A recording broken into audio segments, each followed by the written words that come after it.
কথাটা শুধুমাত্র ছেলেদের জন্য। মেয়েদের পিছনে না ঘুরে তাদের পিছনে টাকা পয়সা নষ্ট না করে টাকা কামাও, কারণ যখন তুমি টাকা পয়সা কামানো শুরু করবে তখন শুধু মেয়ে না, মেয়ে বাবা মা শুধু তোমার পিছনে লাইন লাগাবে। একটা মেয়ে কখনোই তোমার ক্যারিয়ারের থেকে বেশি ইম্পর্টেন্ট হতে পারে না।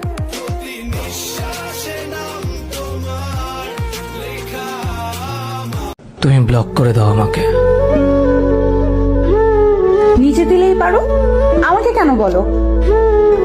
আমি দিয়ে থাকতে না পেরে আবার আনব্লক করে মেসেজ দিব।